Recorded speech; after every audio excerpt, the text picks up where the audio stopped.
everybody, welcome to Danette May TV, where this is Ask Danette Anything, and I've got my handy dandy questions right here, so thank you for submitting your questions because I love answering them and serving it up real for you. So today we're going to talk about not hitting your weight loss goals. What is happening? Why is that happening?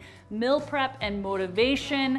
We're gonna get in all of this, so this is gonna be super beneficial, especially if you're like, I feel like I'm doing all the right things and it's not happening for me. Why, Danette? Why am I eating well, moving my body, and I'm not seeing results? So let's get right into it. This is the topic I decided to hit on, and she writes in, not hitting weight loss goals. That was her number one thing she said, and she says, Danette, I have a very stressful job, especially working remotely right now, and no matter how healthy I eat and exercise, the stress either causes weight gain or no weight loss at all.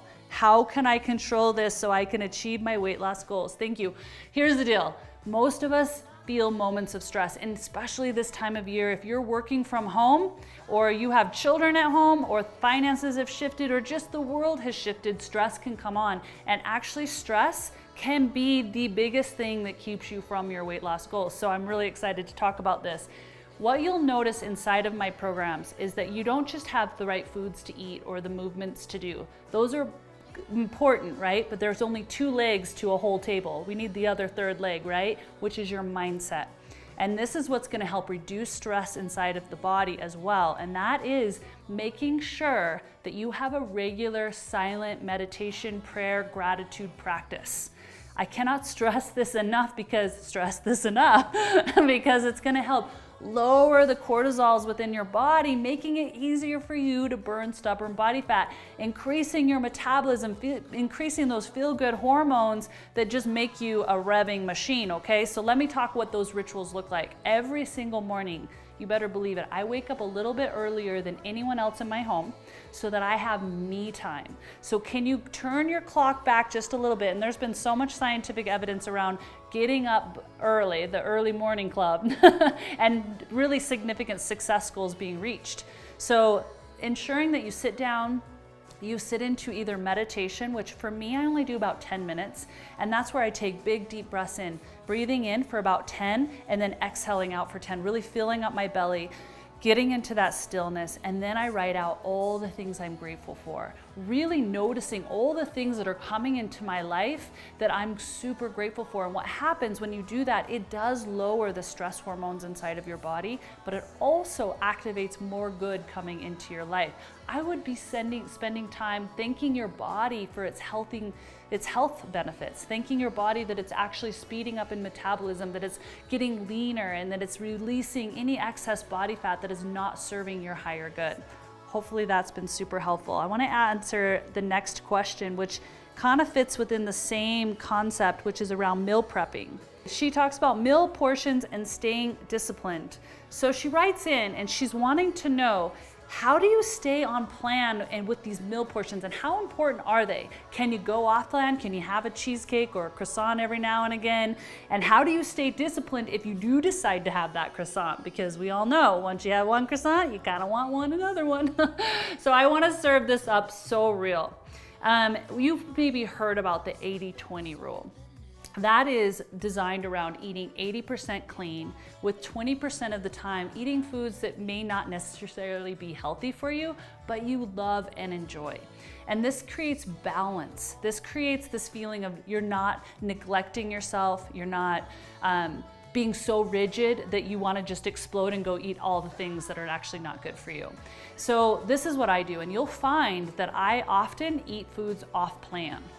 I typically, because I want to honor my body, I get so jazzed about the healthiest foods that I can find in other parts of the world, and I get excited about a healthy restaurant way more than I get excited about the mom and pop non-healthy restaurant down the road. But when I'm in other countries, or if someone made a delicious homemade cinnamon roll, which is totally my thing, I'm gonna enjoy it because it was made with love and it's an experience. Am I eating it every day? No. Am I eating it occasionally? Yes. And it's because I trust my body to know what to do with that. And I also know that it's so occasional that it's not actually going to affect and derail my health goals. And it won't affect and derail yours either, as long as you're not making it a regular weekly practice. And I say regular weekly practice because of course you don't want to do it every day, but you certainly don't want to be doing it every week either. If I went and had a cinnamon roll every single week, I wouldn't be looking like this. But if I'm having it once every month or once a quarter, it's not even gonna matter. So what I recommend is really trying to maintain your portion control, not because you're trying to restrict yourself, but because you're trying to honor yourself. I think of my belly like a little burning flame of fire. If I put too much food on it or on the fire, like you would put logs on a fire, it's gonna be this raging fire. And it's actually not good for me. It's actually really harmful, and my body has to try to adjust to this raging fire inside of myself. The same goes for if I add too much oil and the wrong processed foods, it's gonna create this raging fire. I wanna keep this slow burning fire out of respect for my body, not because I'm trying to deprive it of anything. I'm respecting it. And the same goes for not eating enough. I want to continue to eat multiple times a day, making sure that fire's going. If I stop eating and I forget to eat or I don't make it a priority, the fire goes out. So that's how I like to look at it, as me choosing to honor myself, not deprive myself. And that's totally takes away the drama that you're not getting enough or that you're not enjoying the things you love and there's nothing that you can have that's pleasurable. I have a lot of healthy, amazing, decadent foods in my life, all honoring that beautiful fire within my belly. And then there's gonna be times when I throw a few logs on, right? Or there's times when maybe I got so busy I forgot to have lunch. Those are so rare and far between, and I can love myself through those moments just like you can.